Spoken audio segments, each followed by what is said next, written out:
ये आकाशवाणी है। कार्यक्रम संवाद के अंतर्गत प्रस्तुत है यात्रियों के लिए विशेष रेलगाड़ियों की बहाली पर चर्चा। इसमें भाग ले रहे हैं रेल मंत्रालय में कार्यकारी निदेशक राजेश वाजपेयी और आकाशवाणी संवाददाता सिद्धार्थ सिंह। नमस्कार श्रोताओं, आकाशवाणी के समाचार सेवा प्रभाग द्वारा प्रस्तुत विशेष फोन इन कार्यक्रम संवाद में आपका स्वागत है। आज के इस अंक के साथ मैं हूं सिद्धार्थ सिंह।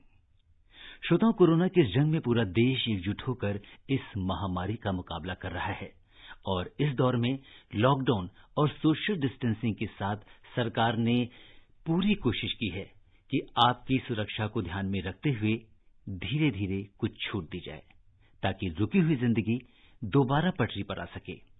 और इसी क्रम में यार्ड में खड़ी हुई यात्री रेलगाड़ियों में से कुछ को पटरियों पर दोबारा दौड़ने की इजाजत मिली है ताकि आप अपने गंतव्य तक सुरक्षित पहुंच सकें। श्रोताओं, आज के इस विशेष फोन इन कार्यक्रम संवाद में रेल परिचालन से संबंधित तमाम जानकारी और श्रोताओं के प्रश्नों के उत्तर देने के लिए हमारे साथ हैं रेल मंत्रालय नई दिल्ली के कार्यकारी निदेशक सूचना और प्रचार राजेश वाजपेयी। आप रेल से संबंधित सवाल हमारे आज के एक्सपर्ट से टोल फ्री नंबर 1800-115767 और 011-233-14444 पर पूछ सकते हैं। आप हमारे ट्विटर हैंडल @AIRnews पर #AskAIR पर भी अपने सवाल पोस्ट कर सकते हैं। रेलवे हर वो संभव कोशिश कर रही है कि अपने यात्रियों को गंतव्य पर पहुंचाए और रेल मंत्री पीयूष गोयल ने भी इस बीच कहा है कि रेलवे ने 1565 श्रमिक विशेष रेलगाड़ियों के जरिए 20 लाख से ज्यादा मजदूरों को उनके घर भेजा है। उन्होंने आज ट्विटर पर कहा कि उत्तर प्रदेश में मजदूरों को घर भेजने के लिए 837, बिहार में 428 और मध्य प्रदेश में 100 विशेष रेलगाड़ियों की अनुमति दी गई है। ऐसे में अगर आप कहीं फंसे हुए हैं तो आपको हम उन सभी श्रमिक भाइयों से कहना चाहेंगे कि आप अपने अपने राज्य में जहां पर आप फंसे हुए हैं वहां के नोडल अधिकारी के जरिए आपको रजिस्ट्रेशन कराना होगा। आपकी बात, आपके जो नाम है, आपकी जो लिस्ट है, उसे वो रेलवे डिपार्टमेंट में फॉरवर्ड करेगा और वहां का जो रेल मंत्रालय आपके लिए जो रेलगाड़ी है उसकी व्यवस्था करेगा ताकि आप अपने गंतव्य पर जरूर पहुंचें। तो सबसे इंपॉर्टेंट बात है कि आपको थोड़ा सब्र करना होगा क्योंकि ये घड़ी ऐसी है, क्योंकि रेलवे ने एक बहुत बड़ी संख्या में, आप देखें कि आपके सामने जो आंकड़ा है 20 लाख से ज्यादा मजदूरों को उनके घर भेजा गया है। बारी सबकी आएगी, तो थोड़ा सा पेशेंस और जो इसके लिए तरीका है वो आपको समझना होगा। बहुत जल्दी हम अपने एक्सपर्ट से जब कांटेक्ट करेंगे तो आपको इस बारे में और ज्यादा विस्तार से जानकारी देंगे कि किस तरीके से आप रजिस्ट्रेशन कर सकते हैं, किस तरह से विशेष श्रमिक रेलगाड़ियों के जरिए आप जा सकते हैं अपने गंतव्य तक। और इसके अलावा बहुत सारे लोग ऐसे हैं जो लॉकडाउन के दौरान अपनी अपनी जगह पर फंसे हुए हैं और वो जो विशेष रेलगाड़ियां चलाई गई हैं उसमें भी वो यात्रा कर सकते हैं।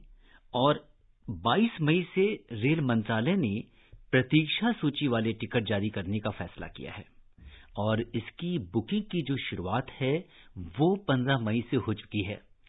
और इसके बारे में जब हमारे एक्सपर्ट आएंगे तो हम उनसे विस्तार से जानेंगे कि क्या कुछ है ये प्रतीक्षा सूची। हालांकि हमारे पास जो अभी जानकारी है उसके अनुसार रेलवे ने तृतीय श्रेणी वातानुकूलित शयनयान के लिए 100, द्वितीय श्रेणी वातानुकूलित शयनयान के लिए 50, चेयर कार के लिए 100 और प्रथम श्रेणी वातानुकूलित शयनयान के लिए 20 सीटें प्रतीक्षा सूची टिकट के लिए निर्धारित की हैं। एग्जीक्यूटिव क्लास के लिए भी 20 और शयनयान के लिए 200 टिकटों की प्रतीक्षा सूची की सीमा तय की गई है और 22 मई के पहले जो वेट लिस्टेड टिकट हैं, ये टिकट रेल में यात्रा करने के लिए लागू नहीं है। तो जिन यात्रियों के पास कंफर्म टिकट है, उन्हें ही सिर्फ यात्रा करने की इजाजत दी गई है। अब यहाँ पे रेलवे ने यह सुनिश्चित किया है कि जो लोग यात्रा कर रहे हैं वो सोशल डिस्टेंसिंग का पालन करें। जब और सबसे बड़ी चीज जो यहाँ पे रेल मंत्रालय की ओर से जारी जो एसओपीज हैं, उसमें यह कहा गया है कि आप अपनी यात्रा करने से 90 मिनट पहले आपको स्टेशन पे रिपोर्ट करना है, क्योंकि अब जो आपकी यात्रा है वो यात्रा कुछ ऐसी है कि सबसे पहले जब आप स्टेशन पर पहुंचते हैं तो आपको अंदर जाने के पहले आपका जो थर्मल चेकअप होता है वो किया जाएगा, आपका टेम्परेचर दिया जाएगा, और यदि आपका तापमान ठीक है, आप सामान्य हैं, आपको कोई बीमारी के लक्षण नहीं है, तभी आप यात्रा कर पाएंगे। और जब आप ऐसे में यात्रा कर पाएंगे, जब ऐसी स्थिति में, तो इसलिए उसमें थोड़ा वक्त भी लग सकता है। जो सैनिटाइजेशन प्रोसेस है उससे भी आपको गुजरना पड़ता है। और अगर आप यात्रा करना चाहते हैं तो अपने साथ आप खाना लेकर चलें, आप सैनिटाइजर लेके चलें। और सबसे बड़ी चीज यह है कि रेलवे ने जगह जगह दिशा निर्देश जारी किए हैं, आपको बताया है कि सोशल डिस्टेंसिंग का पालन करना है, और ये तभी हो सकता है जब हम खुद जो है इसके प्रति सजग और सचेत रहें। यहां पे एक सूचना आपके साथ और शेयर करना चाहेंगे कि चक्रवात अम्फन के कारण भी कुछ रेलगाड़ियों के मार्ग बदले गए हैं। अगर हम देखें तो भुवनेश्वर नई दिल्ली भुवनेश्वर वातानुकूलित विशेष रेलगाड़ी 4 दिन परिवर्तित मार्ग पर चलेगी।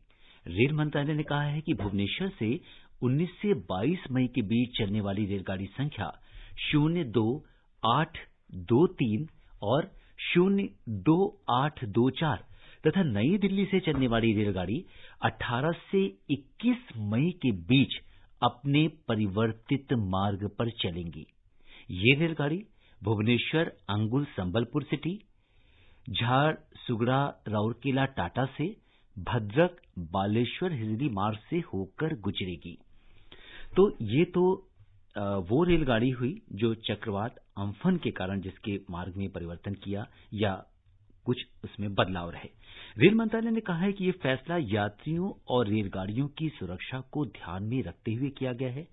बालेश्वर और हिजली जा रहे यात्रियों को उन्होंने बहुत सारे इस तरह के जो दिशा निर्देश हैं वो दिए हैं।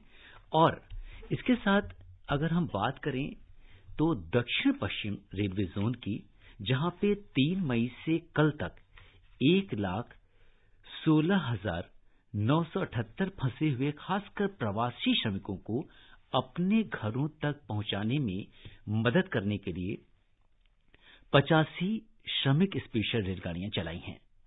और इस सेवा से बिहार, झारखंड, उत्तर प्रदेश, जम्मू कश्मीर और असम के मूल निवासियों को लाभ पहुंचा है। यात्रियों को रेलवे ने उनके लिए कुछ और भी व्यवस्था की है।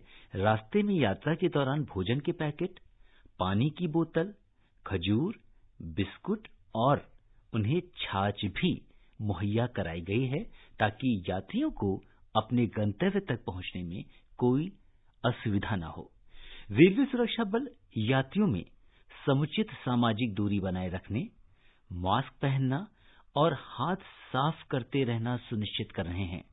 सभी रेल डिब्बों में हैंड सैनिटाइजर और लिक्विड साबुन मुहैया कराया गया है। तो अब ये हम सभी जो यात्री हैं, हमारी ये यहाँ पे जिम्मेदारी बन जाती है कि यात्रा करने के दौरान हम मास्क लगाए रहें, हम सैनिटाइजर का प्रयोग करते रहें, और हम जो इस तरह की जब चीजें करते हैं तो हम अपने साथ दूसरों का भी ध्यान रख पाते हैं। और इस बीच हमारे जो आज के एक्सपर्ट हैं, रेल मंत्रालय नई दिल्ली के कार्यकारी निदेशक राजेश जी। हेलो जी, नमस्कार जी। राजेश जी से हमारा संपर्क हो गया है। राजेश जी नमस्कार, कार्यक्रम संवाद में आपका स्वागत है। जी नमस्कार। राजेश जी, शुरुआत करना चाहेंगे आपसे। रेल मंत्री पीयूष गोयल ने 1565 श्रमिक विशेष रेलगाड़ियों के जरिए बताया है कि 20 लाख से ज्यादा मजदूरों को उनके घर भेजा गया है। और आज जो उनका ट्वीट आया, उन्होंने ये भी कहा है कि उत्तर प्रदेश में मजदूरों को घर भेजने के लिए 837, बिहार में 428 और मध्य प्रदेश में 100 विशेष रेलगाड़ियों की अनुमति दी गई है। तो अभी उनसे दोबारा हमारा संपर्क टूट गया है, लेकिन बहुत जल्दी जो है जैसे ही संपर्क होता है उनसे वो सवाल पूछेंगे कि क्या कुछ रेल मंत्रालय ने इंतजाम किए हैं श्रमिकों को उनके घर वापस भेजने के लिए।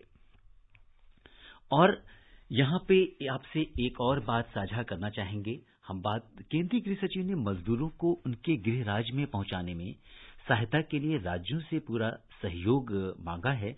और यहाँ पे जितने भी जो रेलवे की बात है, तो रेलगाड़ी और बसों के जो यहाँ पे प्रस्थान है, कैसे उनको जाना है, क्या तरीका होना चाहिए, तो इन सारी चीजों के लिए भी एसओपी जारी की गई है। तो अगर आप श्रमिक हैं, आप कहीं फंस गए हैं, तो ऐसे में आपको घबराना नहीं है और सरकार के दिशा निर्देशों का अच्छी तरीके से पालन करना है। इस बीच राजेश जी हमारे साथ दोबारा जुड़ चुके हैं। राजेश जी। जी बताएं। जी नमस्कार। जी नमस्कार। और हमारे श्रोता जानना चाह रहे थे कि जैसा कि आज रेल मंत्री ने बताया कि किस तरह से 1565 श्रमिक विशेष रेलगाड़ियों के जरिए 20 लाख से भी ज्यादा मजदूरों को उनके घर भेजा गया है। सबसे पहले तो हम पूरे जो रेल मंत्रालय है वो बधाई का पात्र है।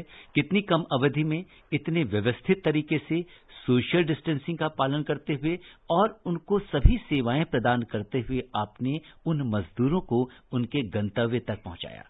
आपसे जानना चाहेंगे सरकार की अभी मौजूदा स्थिति क्या है, सरकार की आगे की क्या योजना है। देखिए, 1 मई को हमने निर्णय लिया था कि हम श्रमिक ट्रेनों के माध्यम से श्रमिकों को एक जगह से दूसरी जगह ले जाएंगे और तब से में बैठाते हुए भारतीय रेल द्वारा 20 लाख लोगों को ले जाया गया है। अभी लगभग हम एक दिन में 180 के करीब रेलगाड़ियां चलाते हैं। हमारा प्रयास है कि हम ये 300 रेलगाड़ी प्रतिदिन तक चलाएं, जिससे कि जो श्रमिक हमारे फंसे हुए हैं कहीं पे, उनको उनके गृह राज्यों पे ले जाया जा सके। अब जो श्रमिक यात्रा करना चाहते हैं तो उन्हें मतलब किस तरीके से संपर्क करना होगा।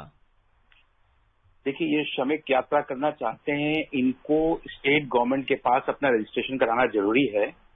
ये इसलिए आवश्यकता है कि लोगों की सूचनाएं रिकॉर्ड हो सके, जिससे कि आगे जरूरत पड़ने पे हमें जानकारी मिल सके कि कौन व्यक्ति किस राज्य से किस राज्य में गया है। अगर किसी वजह से उनको कोई संक्रमण होता है तो उसकी कॉन्टैक्ट ट्रेसिंग हो सके, कौन लोग उनके संपर्क में आए उनकी जानकारी मिल सके। इसलिए सूचना रखना और उनका रजिस्ट्रेशन करना आवश्यक होता है। राज्य सरकारों ने इस हेतु विभिन्न ऑनलाइन माध्यम से जानकारी लगातार लोगों को बताई है कि कैसे वो रजिस्टर कर सकते हैं।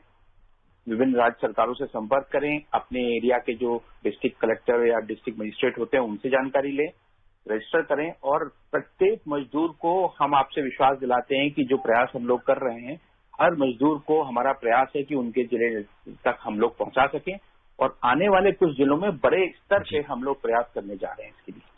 राजेश जी, जो आप बात कर रहे हैं, जिस तरह का भरोसा आपने दिलाया है सरकार की तरफ से उन मजदूरों को, सबसे बड़ी बात यह है कि आज बहुत सारे प्रवासी मजदूर सड़कों पर दिखाई देते हैं। रेडियो एक ऐसा माध्यम है, उनके पास एकमात्र माध्यम, जिसके जरिए सूचना उन तक पहुंच रही है। और मुझे लगता है कि जिस तरह से आज जब उन्होंने सुना होगा कि 20 लाख मजदूर अपने गंतव्य तक पहुंच चुके हैं, तो उनका नंबर भी जरूर आएगा। जरूरत है संयम बनाए रखने की। और इस बीच हमारे बहुत सारे श्रोता हैं जो आपसे सवाल करना चाहते हैं। और सबसे पहले हम रुख करेंगे फरीदाबाद का, जहां से दिलीप हमारे साथ जुड़ चुके हैं। दिलीप जी नमस्कार, संवाद कार्यक्रम में आपका स्वागत है। अपना सवाल पूछिए। जी सवाल पूछिए। सर, हमारा एक रिश्तेदार पानीपत से बिहार गए थे शादी में दरभंगा, वो वहाँ फंस गए, तो कैसे आएंगे और कहाँ जाना पड़ेगा इस प्रक्रिया के लिए, और क्या क्या डॉक्यूमेंट्स लगेंगे। अगर आधार कार्ड पूरे फैमिली का नहीं है, एक दो के हैं और बच्चे से के नहीं है, तो कैसे आएंगे वहाँ से, जरा बताएंगे सर। देखिए दिलीप जी, आपके जो लोग हैं पानीपत में फंसे हुए हैं, दिल्ली के ज्यादा दूर नहीं है वो, और दरभंगा जाना चाहते हैं, अभी जो हम ट्रेनें चला रहे हैं लगातार बिहार के लिए श्रमिक ट्रेन हम लोग चला रहे हैं। इसके अलावा हमारी स्पेशल ट्रेन भी चल रही हैं। आपसे अनुरोध है कि आप श्रमिक स्पेशल ट्रेन के लिए अपना रजिस्ट्रेशन करा लें आके दिल्ली में, और उस रजिस्ट्रेशन के हिसाब से आपको ट्रेन उपलब्ध कराई जाएगी और आपको ले जाया जाएगा। आप अभी जो हम लोग ट्रेन चला रहे हैं इसको हम बहुत बड़े स्तर पर बढ़ाने जा रहे हैं, तो ऐसा सोचने की जरूरत नहीं है कि अगर आपका अभी नंबर नहीं लग पा रहा है तो आगे भी नहीं लगेगा। भारतीय रेलवे ऐसा प्रयास कर रहा है और ऐसी व्यवस्थाएं कर रहा है आने वाले कुछ दिनों में, जब ज्यादा से ज्यादा लोगों को हम लेके जा सकें। उसके हेतु इसलिए हमने लगातार राज्य सरकारों से संपर्क किया है। आप भी संबंधित अधिकारी जो राज्य सरकार हैं उनके पास अपना रजिस्ट्रेशन करा दें। आधार कार्ड अगर आपके पास नहीं है तो उसकी व्यवस्था भी वो लोग बताएंगे आपको कि कुछ परिवार के कुछ मुखिया का आधार कार्ड है, उसके आधार पर ही आपको यात्रा की अनुमति दे सकते हैं वो लोग। तो एक बार थोड़ा सा आपको कष्ट होगा रजिस्ट्रेशन कराने में, लेकिन उसके बाद आपको पूरा ले जाने के लिए भारतीय रेल में किसी भी तरह कोई ट्रेन की। और अब हमारे अगले कॉलर दिल्ली से मनोहर सिंह हमसे जुड़ चुके हैं। मनोहर जी नमस्कार, कार्यक्रम में आपका स्वागत है। अपना सवाल नमस्कार सर जी। आपके सवाल का जवाब देने के लिए आज हमारे साथ हैं सर। हम जैसे दिव्यांग लोग हैं, ब्लाइंड, तो हम लोग ट्रेन में यात्रा करेंगे तो उसके लिए कैसे क्या करना पड़ेगा सर? जी राजेश जी दिव्यांग के लिए इन्होंने सवाल पूछा है कि उनको यात्रा कैसे करें। जी मनोहर जी, दिव्यांग लोगों के लिए रेलवे जो रिजर्वेशन में रियायतें दे रही थी और जो उनका कोटा था वो हमने बरकरार रखा है। अगर आप रियायत चाहते हैं तो नई दिल्ली में हमारा काउंटर है, वहां जाके पेशेंट्स के लिए, दिव्यांगों के लिए, छात्रों के लिए, तीनों के लिए वो सुविधा है। आप वहां जाके अपना कार्ड दिखा के, अपनी सारे डॉक्यूमेंट्स दिखा के सुविधा ले सकते हैं और आपको कोटा भी मिलेगा जिसके तहत आपको बुकिंग में भी प्राथमिकता मिलेगी। ये सारी व्यवस्था हमने कर रखी है और आने वाले कुछ दिनों में इस व्यवस्था को हम और बढ़ा सकते हैं। अभी इसमें निर्णय होना बाकी है, लेकिन अभी आप नई दिल्ली रेलवे स्टेशन से इसकी जानकारी ले सकते हैं।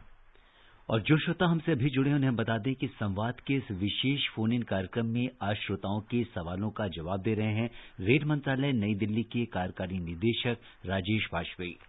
राजेश जी, गृह मंत्रालय ने फंसे मजदूरों के रेलगाड़ियों से आवागमन के लिए एक रिवाइज्ड एसओपी वो जारी की है।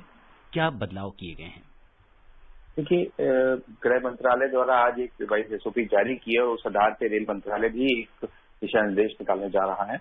इस एसओपी को इसलिए जरूरी था कि जो हमारा अगर इस प्रोसेस में कहीं कोई डिले है वो डिले ना हो।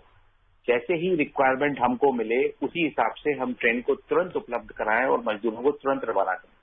तो इस एसओपी में जो डिले हैं वो डिले किसी न किसी तरह कम होंगे, बेहतर समन्वय होगा राज्य सरकारों और रेल के बीच में, और उसी आधार पे हम जल्दी से जल्दी जो हमारे मजदूर फंसे हुए हैं उनके लिए ट्रेन उपलब्ध करा सकें। जी। और इस बीच दिल्ली से हमारे साथ जागेश्वर जी जुड़ चुके हैं। जागेश्वर जी नमस्कार, कार्यक्रम संवाद में आपका स्वागत है। पूछिए अपना सवाल। जी, अपनी रेडियो सेट की आवाज थोड़ी धीमी कर दीजिए और अपना सवाल पूछिए। हेलो हेलो, जागेश्वर जी, हम आपको सुन पा रहे हैं जी। हाँ जी नमस्कार सर। जी नमस्कार, अपना सवाल पूछिए। सर मैं दिल्ली में मैं ब्लाइंड हूँ और मैं बिहार जाना चाहता हूँ, वैशाली जिला। कुछ ट्रेन जाने के लिए कुछ सुविधा बताइए सर। जी जोगेश्वर जी, आप दिल्ली से बिहार जाना चाहते हैं, इसके लिए आपके पास दो माध्यम हैं। तो आप या तो हमारी श्रमिक स्पेशल ट्रेन ले सकते हैं। इन ट्रेन से इसके लिए आपको रजिस्ट्रेशन कराना पड़ेगा और रजिस्ट्रेशन कराने के बाद आप जा सकते हैं इन ट्रेनों से। और इसके अतिरिक्त आप हमारी स्पेशल ट्रेन अवेलेबल हैं, उन स्पेशल ट्रेन के माध्यम से भी जा सकते हैं आप। वो वातानुकूलित ट्रेनें हैं, और भी ट्रेन हम अगर भविष्य में चलाएंगे उनका भी लाभ ले सकते हैं। और रेलवे पूरा प्रयास कर रहा है कि जो जितनी नंबर ऑफ ट्रेन, जितनी क्षमता के साथ हम चला रहे हैं, इसको डबल कर दें आने वाले कुछ दिन में ही। तो आपको ये सारी सूचनाएं मिल जाएंगी, हम लोग समय समय पर जानकारी देते रहेंगे। आप रजिस्ट्रेशन करा लें और स्टेट गवर्नमेंट से, और तुरंत इस ट्रेन का टिकट प्राप्त करें। और राजेश जी, अब दिल्ली से हमारे साथ शब्बीर जुड़ चुके हैं। शब्बीर जी नमस्कार, कार्यक्रम में आपका स्वागत है। अपना सवाल पूछिए। हाँ जी नमस्ते सर। जी नमस्ते सर। ये है जैसा कि भुवनेश्वर राजधानी जैसा चल रहा है गाड़ी, वहाँ से जैसा कि कहते हैं वहाँ घर जाने के लिए सरकार से कुछ गाड़ी दे रहा है। अभी सुन रहा हूँ कहीं नहीं गाड़ी नहीं दे रहा, अपना पर्सनल गाड़ी करके जाना पड़ रहा है। ये कितना तक सही है? जो मुझे समझ में आया, आप ये जानना चाह रहे हैं कि भुवनेश्वर में आपको जाने के लिए अपने जगह में कुछ अपनी पर्सनल गाड़ी करनी पड़ती है। मैं आपको बता दूं, जो अभी हम ट्रेन चला रहे हैं उड़ीसा के लिए भुवनेश्वर तक चला रहे हैं, और भुवनेश्वर के आगे जो स्टेट गवर्नमेंट की व्यवस्थाएं वो रहेंगी। जो भी ट्रेन वहां जाती है उससे पूर्व स्टेट गवर्नमेंट को सूचना रहती है और वो वहां पे बसेस की व्यवस्था, प्राइवेट व्हीकल की व्यवस्था वो लोग करते हैं। आप जाने से पहले ये इंश्योर कर लें कि आपको वहां पे कोई लेने आ जाए या आपको कुछ व्यवस्था साधन मिल जाए। आपको अगर कोई लेने आता है तो उसको वो मान्य है, एक ट्रेन में एक ड्राइवर मान्य है जो आपको लेने आ सकते हैं और अपने घर तक ले जा सकते हैं। बहुत मैं आपसे इतना बताऊंगा आपको कि रेलवे और ज्यादा ट्रेन चलाना चाह रहा है और आने वाले कुछ दिनों में हो सकता है हम और जगह के लिए भी श्रमिक स्पेशल ट्रेन प्लान करें, तो आप उन ट्रेनों का भी लाभ ले सकते हैं। और भुवनेश्वर की बात हुई है तो कुछ इस समय जो अम्फन तूफान के कारण जो चक्रवात है उसके कारण भी कुछ यात्री रेलगाड़ियों के मार्ग में परिवर्तन किया गया है। जी, जो भुवनेश्वर राजधानी है उसको हमने थोड़ा सा डाइवर्ट करके चलाया है और वो उसको कोस्टल एरिया से बचाते हुए उसको बाकी एरिया से हम ले जाएंगे। तो उसकी जानकारी लोकल लेवल पे हमने सभी लोगों को दे दी है और बाकी दिल्ली से जाने वालों को कोई फर्क नहीं पड़ेगा, वो भुवनेश्वर तक यात्रा कर सकते हैं। जी, और इस बार हम मंदसौर से हमारे साथ बसंती लाल जी जुड़ चुके हैं। बसंती लाल जी नमस्कार, कार्यक्रम में आपका स्वागत है। अपना सवाल नमस्कार, मैं खगोरिया स्कूल घाटी जिला मंदसौर मध्य प्रदेश से बसंती लाल चौधरी जी बोल रहा हूँ सर। पहले तो मंत्री महोदय जी आपको बहुत बहुत धन्यवाद। 20 लाख मजदूरों को आपने घर स्थान तक पहुंचा दिया। सर मैं जानना चाहता हूँ कि जैसे मैं दिल्ली से भोपाल के लिए ट्रेन में जाना चाहता हूँ तो कैसे जा पाऊंगा सर? और मेरे पास जैसे आधार कार्ड नहीं है तो क्या आधार कार्ड के अलावा जा सकता हूँ क्या सर मैं?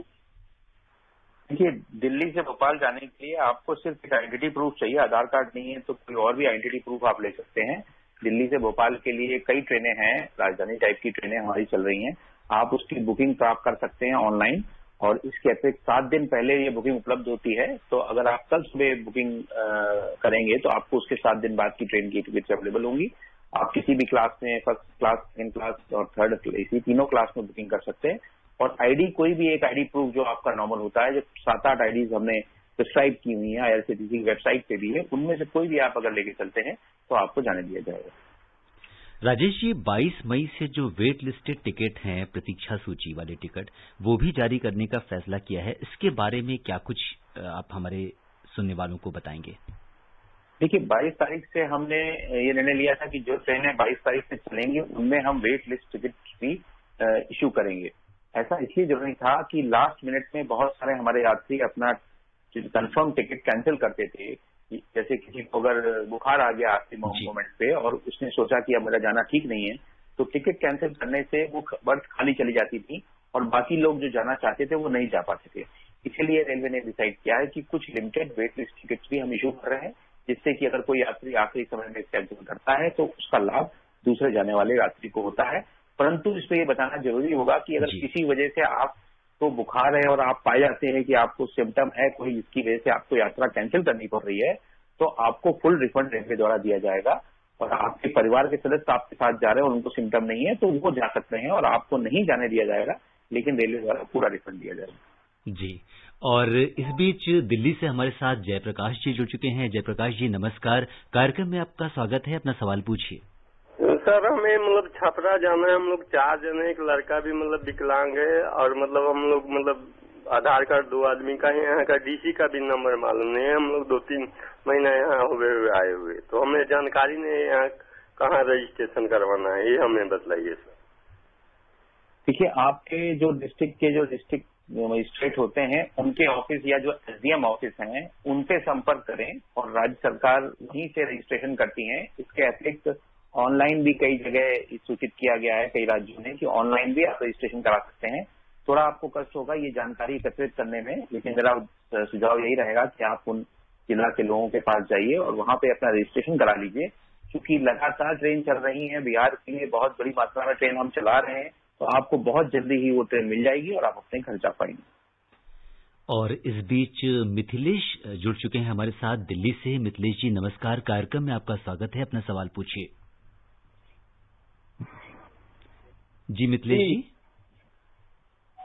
जी, मैं जो है 5 आदमी के साथ दिल्ली में यहाँ सदर बाजार में फंसा हूँ, तो मैं रजिस्ट्रेशन करवा चुका हूँ। हेलो, मैं रजिस्ट्रेशन करवा चुका हूँ, 5 दिन हुआ है। तो मेरा गाड़ी कब तक आ जाएगा ये श्रमिक स्पेशल में? जो मजदूर को ले जाते हैं। जी राजेश जी, 5 दिन हो गए इनको रजिस्ट्रेशन कराए हुए, दिल्ली में हैं ये, कितने दिन में इनका नंबर आएगा ये जानना चाहते हैं। देखिए, इनको मैं यही बोलना चाहूंगा कि ये राज्य सरकार ही ये तय करेंगी कि किसको ले जाना है और कितने दिन का उनके पास वेटिंग है। परंतु हमने, जैसे मैंने इनको बताया कि अगले 2-3 दिन में हमारा पूरा प्रयास है कि हम संख्या अपनी बहुत ज्यादा बढ़ा दें ट्रेनों की, और उसके लिए तैयारी भी हमने कर रखी है। तो जितने भी लोग इस तरह से अगर वेट कर रहे हैं और स्टेट गवर्नमेंट के टच में रहें, जल्दी ही इनका नंबर आएगा और उनको जल्दी ही हम स्टेशनों से लेके और उनके गंतव्य तक पहुंचा देंगे। और राजेश जी, यहाँ पे ये भी समझना चाहेंगे कि जैसे ही आपको जिस तरह की चीजें आती हैं, जिस तरह से आपको राज्य सरकार के द्वारा वो लिस्ट आती है, आप तुरंत उस ट्रेन को चलाने की व्यवस्था करते हैं और जो भी लोग फंसे हुए हैं, हमारे जो प्रवासी मजदूर भाई हैं, उनको उनके गंतव्य तक पहुंचाने की कोशिश करते हैं। जी, आपका सवाल थोड़ा सा बताएंगे क्या? जी, मैं ये कह रहा हूँ कि जब राज्य सरकार से, जैसे इन्होंने प्रश्न किया कि इन्होंने भेज दिया है, तो राज्य सरकार से जैसे ही आपके पास वो सूची आएगी, उस सूची के आधार पर आप तुरंत उसके ऊपर एक्शन लेते हुए उन श्रमिक भाइयों को उनके गंतव्य स्थानों तक पहुंचाने की कोशिश करेंगे। जी, बिल्कुल सही है। ये कि राज्य सरकार को ही ये निर्णय लेना होता है कि किन लोगों को ले जाना है, क्योंकि उनके जाने से पहले उनका हेल्थ चेकअप भी होता है, उनकी स्क्रीनिंग होती है, उनका रजिस्ट्रेशन होता है, नाम पता नोट होता है। और हम लोग डेली बेसिस पे राज्य सरकार जितनी ही ट्रेन बोलती है वो सारी ट्रेन उपलब्ध करा रहे हैं। हमारी राज्य सरकार से लगातार बात हो रही है। आज भी दिल्ली में और अन्य जगहों पे राज्य सरकार से बातें हुई और हम लोगों ने निर्णय लिया है कि हम ज्यादा से ज्यादा ट्रेन किस तरह चला सकते हैं, उस पर चर्चा हुई है और बहुत जल्दी हम ट्रेन बढ़ा जाएंगे। और इस बीच दिल्ली से संजय जुड़ चुके हैं संवाद कार्यक्रम से। संजय जी नमस्कार, कार्यक्रम में आपका स्वागत है। नमस्ते सर जी, अपना सवाल पूछिए। जी सर, मेरा नाम संजय और मैं 100% ब्लाइंड हूँ जी। सर, हमें नई दिल्ली से गोरखपुर जाना है सर। जी संजय जी, आप ब्लाइंड हैं, मैं समझ सकता हूँ आपको दिक्कत हो रही है। जो ट्रेन हमने अभी चलाई है 14 पेयर, वो ट्रेन के डेस्टिनेशन स्टेशन पे ही उन्हीं स्टेशनों के लिए फिलहाल हम ट्रेन चला रहे हैं। हमारी श्रमिक स्पेशल ट्रेन चल रही है गोरखपुर के लिए लगातार।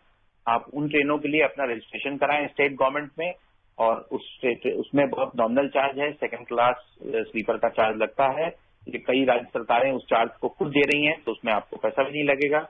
आप जा सकते हैं गोरखपुर उन ट्रेनों के माध्यम से, और अगर आगे भविष्य में हम कुछ ट्रेन और चलाएंगे तो उसकी सूचना भी हम तुरंत आपको उपलब्ध करेंगे। और राजेश जी, कार्यक्रम का हमारा समाप्त होने का जो समय है वो नजदीक आ रहा है। चलते चलते कॉल और ले लेते हैं। जावेद अख्तर जुड़ चुके हैं दिल्ली से। जावेद जी नमस्कार, कार्यक्रम में आपका स्वागत है। अपना सवाल पूछिए। हेलो जी, अपना सवाल पूछिए जल्दी से। सर नमस्कार, मैं जावेद अख्तर बात कर रहा हूँ दिल्ली से, जयनगर से। जी, बहुत संक्षिप्त में अपना सवाल पूछिए और जवाब आपको मिलेगा। जी सर, मेरा सवाल ये है कि अगर हम ब्लाइंड कैंडिडेट है, अगर कंसेशन से साइबर कैब से अगर टिकट करा रहे थे, क्या साइबर कैब से नहीं होगा, वो स्टेशन पर ही आना पड़ेगा क्या सर? जी, आपका जो सवाल है कि आपको जो कंसेशन है उसका लाभ ऑनलाइन है कि नहीं। आप चूंकि आपके कंसेशन में लिए आपके दस्तावेज चेक होते हैं, डॉक्यूमेंट चेक होते हैं, और आपको उसके आधार पर ही आपको मिलता है। तो इसके लिए स्टेशनों में, जिन भी स्टेशनों से हम ट्रेन चला रहे हैं या जिन स्टेशनों में उन ट्रेनों का स्टॉपेज है, वहां सभी जगह काउंटर खोले गए हैं। आप जैसे पहले कराते थे उन काउंटर पे जाके आप टिकट ले सकते हैं। आपको विश्वास दिलाते हैं कि उन काउंटर पे बहुत ज्यादा भीड़ नहीं है, उसमें सोशल डिस्टेंसिंग का फॉलो किया जा रहा है, साफ सफाई की व्यवस्था की जा रही है, तो उसमें आपको ऐसा कोई कंजेशन भी नहीं मिलेगा। आप जाके ट्रेन अपना बुक करा सकते हैं। और श्रोताओं, अब समय इजाजत नहीं दे रहा है कि हम इस चर्चा को आगे बढ़ाएं। राजेश जी, आप इस विशेष कार्यक्रम से जुड़े और आपने हमारे तमाम श्रोताओं की रेलवे से जुड़े प्रश्नों का उत्तर दिया और जरूरी जानकारी हमसे साझा की। आपका बहुत बहुत धन्यवाद। जी धन्यवाद। श्रोताओं, आपकी यात्रा सुरक्षित और मंगलमय हो, इसी कामना के साथ दीजिए मुझे अनुमति। आज के संवाद में बस इतना ही। नमस्कार। कार्यक्रम संवाद के अंतर्गत अभी आप सुन रहे थे यात्रियों के लिए विशेष रेलगाड़ियों की बहाली पर चर्चा। इसमें भाग ले रहे थे रेल मंत्रालय में कार्यकारी निदेशक राजेश वाजपेयी और आकाशवाणी संवाददाता सिद्धार्थ सिंह। ये कार्यक्रम आकाशवाणी के समाचार सेवा प्रभाग द्वारा प्रस्तुत किया गया। इसे आप हमारे mobile app news on AIR पर भी सुन सकते हैं। इस कार्यक्रम के संबंध में अपनी प्रतिक्रिया आप हमें ईमेल कर सकते हैं। पता है AIR@NSDTalks@gmail.com। ये कार्यक्रम फिर से सुनने के लिए लॉग ऑन करें हमारी वेबसाइट newsonair.com।